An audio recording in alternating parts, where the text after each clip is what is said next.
again, I welcome back you on the channel of Learn English with Sonali and I am Sonali. So guys, आज के इस video में हम one of important and interesting topic पे बात करने वाले हैं which is a part of grammar. Okay, so ये है क्वेश्चंस. ओके, तो आज के इस वीडियो में हम देखने वाले हैं that how to create questions. Okay, I mean that's, देखिए नॉर्मल सा सेंटेंस होता है, नॉर्मल सा स्टेटमेंट होता है, वो किस तरीके से इंग्लिश में कंस्ट्रक्ट होता है ये तो आपको पता ही होगा.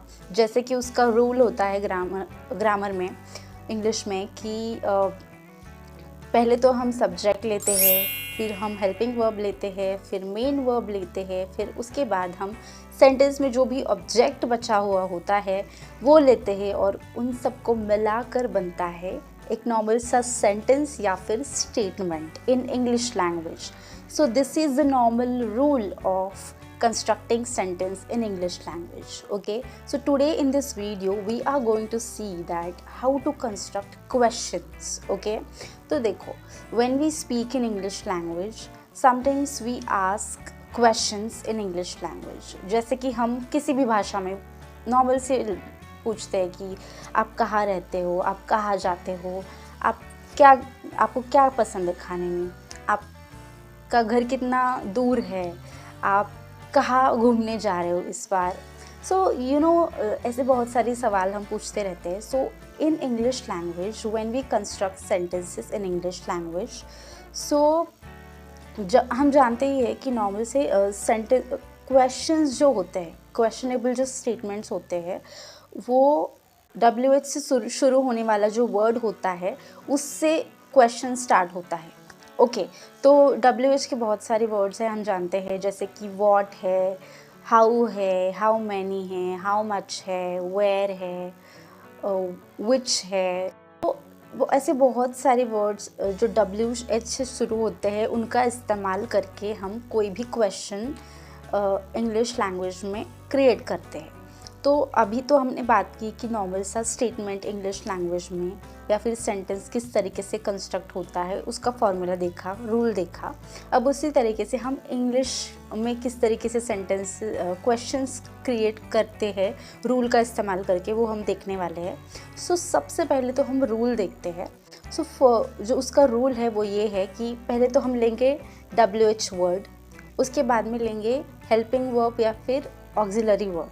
ओके, उसके बाद में हम लेंगे मेन वर्ब और उसके बाद में हम लेते हैं ऑब्जेक्ट यानी कि सेंटेंस का जो भी कर्म है. ओके, और सब्जेक्ट यानी कि जो कर्ता होता है सेंटेंस में. So this is the normal rule of constructing question. Okay, तो इसके हम कुछ एग्जाम्पल्स देखने वाले हैं. Okay, so make sure that you watch this entire video because in this you are going to understand that when you are speaking in English language, how can you quickly create questions in English language for asking someone. Okay, जब हमें grammar के rules पता होते हैं ना, यानी कि base, जब फाउंडेशन पता होता है ना, तो हम उस बेस का, उस रूल का इस्तेमाल करके क्विकली हम सेंटेंस बना सकते हैं. यानी कि उस रूल का इस्तेमाल करके हम झट से इंग्लिश लैंग्वेज में बोलने के लिए वो इम्प्लीमेंटेशन कर सकते हैं. जैसे कि अब मैं आपको रूल बताया है मैंने आपको कि क्वेश्चनेबल स्टेटमेंट जो होते हैं वो कैसे कंस्ट्रक्ट होते हैं, उसका रूल बताया है. तो उसका इस्तेमाल करके हम कुछ क्वेश्चंस बनाएंगे. तो कुछ सेंटेंसेस मैं ले रही हूँ, स्क्रीन पर आपको दिखेंगे और उसी से क्वेश्चंस आपको क्रिएट करके दिखाऊंगी. Okay, so let's get started with our today's main topic. But before that, if you have not subscribed YouTube channel, then please subscribe YouTube channel and hit the bell icon so that you will receive latest videos and updates of Learn English with Sonali YouTube channel.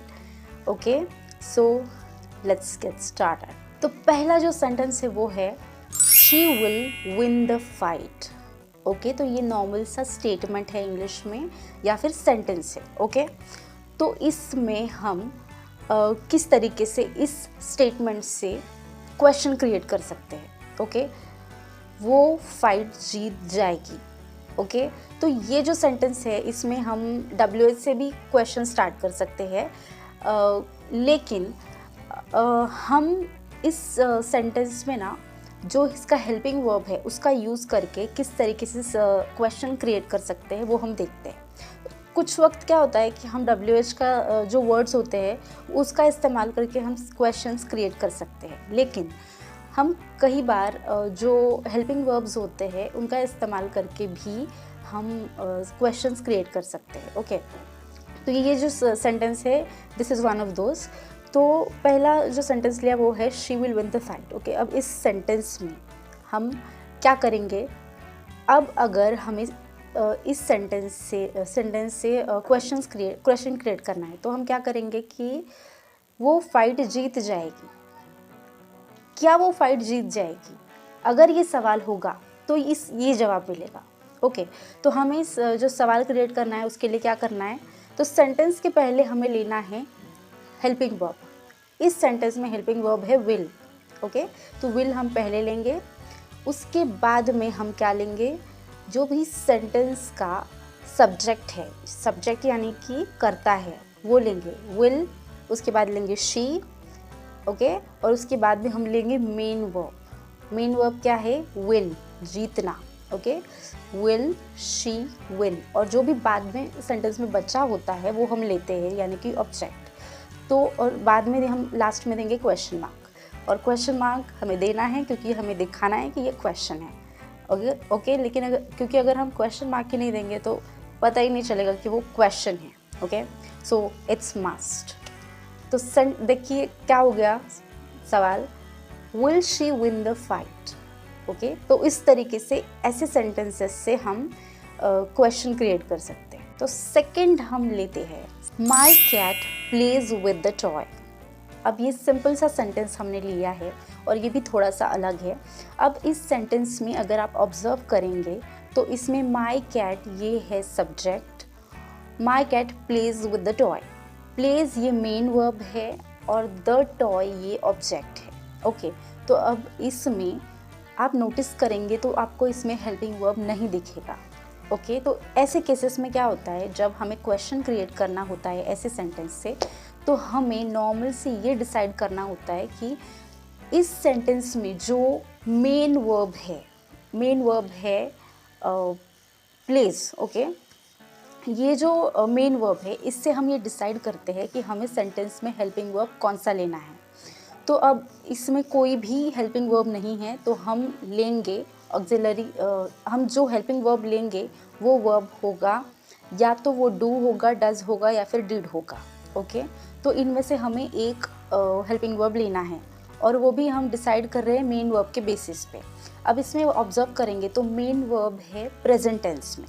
क्यों? क्योंकि उसे S लगा हुआ है और जो present tense में verb होते हैं उसे एस लगता है। ओके, तो इसमें अगर आपको देखना है तो आप डू, डज, ये जो दो वर्ब्स है हेल्पिंग वर्ब्स, वो प्रेजेंट में यूज़ होते हैं।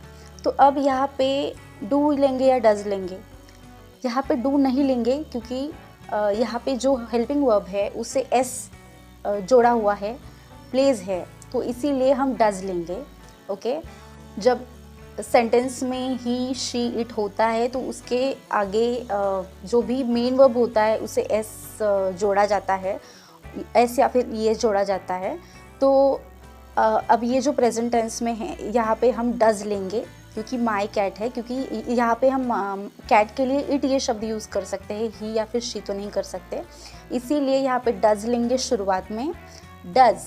उसके बाद में हमारे रूल के हिसाब से हम लेंगे कर्ता यानी कि सब्जेक्ट लेंगे, does my cat play. Plays नहीं लेंगे हम, एस नहीं लगाएंगे क्योंकि यहाँ पे डज ऑलरेडी ले चुके हैं, और यहाँ पे हम लेंगे प्ले और फिर लेंगे with a toy.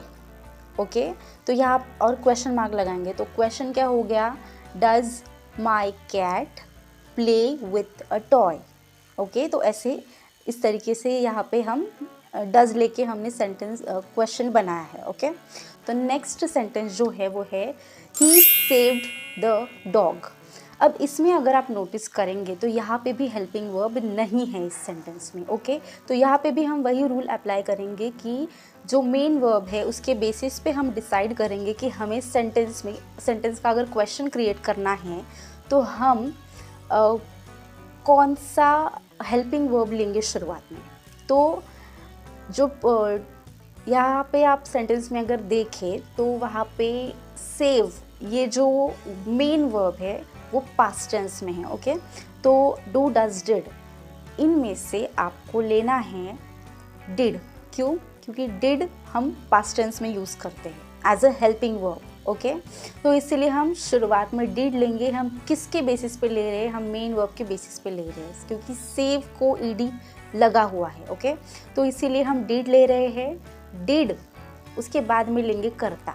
Did he subject है यानी कि करता है। डिड ही सेव लेंगे, सेव को ईडी नहीं जोड़ेंगे। क्यों? क्योंकि डिड ऑलरेडी ये बता रहा है कि ये जो क्वेश्चन है वो पास्ट टेंस में है और पास्ट टेंस से रिलेटेड है, इसीलिए हम यहाँ पे सेव को ईडी नहीं लगाएंगे।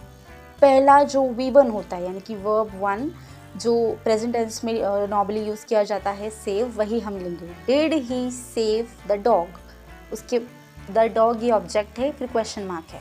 Did he save the dog, तो ये सिंपल सा क्वेश्चन हमने क्रिएट किया। So this is the way to create sentences from these kind of sentences. Next sentence है यू आर गोइंग होम। तो अब इस सेंटेंस में हम क्या करेंगे कि हम WH वर्ड यूज़ करके क्वेश्चन क्रिएट करेंगे। ओके, सो WH वर्ड का इस्तेमाल करके किस तरीके से सेंटेंस क्रिएट होता है ये नॉर्मली आपको पता ही होगा, आप भी इस्तेमाल करते होंगे। तो अब इसमें हम देखते हैं, जो रूल देखा था उसके हिसाब से ही हम ये सेंटेंस क्वेश्चन क्रिएट करेंगे। Okay, you are going home, इस सेंटेंस से हम क्वेश्चन क्रिएट करने वाले हैं। तो यू आर गोइंग होम, इसे हम किस तरीके से क्वेश्चन पूछ सकते हैं? आप घर कब जा रहे हो? ओके, तो कब को इंग्लिश में कहते हैं व्हेन। व्हेन के बाद में हम, जैसे कि रूल में बताया गया है, हम WH वर्ड के बाद में लेंगे हेल्पिंग वर्ब और सेंटेंस में हेल्पिंग वर्ब है आर। व्हेन आर, उसके बाद में हम लेते हैं सब्जेक्ट। व्हेन आर यू, उसके बाद में लेते हैं object. When are you, I mean subject के बाद में हमने मेन वर्ब लिया है और उसके बाद में हमने लिया हुआ है object. Okay, when are you going home और क्वेश्चन मार्क। ओके, सिंपल सा क्वेश्चन तैयार हो गया। तो नेक्स्ट सेंटेंस है I practice every day in English language. So this is simple statement in English language. So let's create a question from this sentence or statement. तो हम कैसे सवाल पूछ सकते हैं कि मैं इंग्लिश में कैसे प्रैक्टिस करती हूँ। अगर ये मैं सेंटेंस इससे क्रिएट करूँ तो मैं WH वर्ड कौन सा लूँगी? हाउ।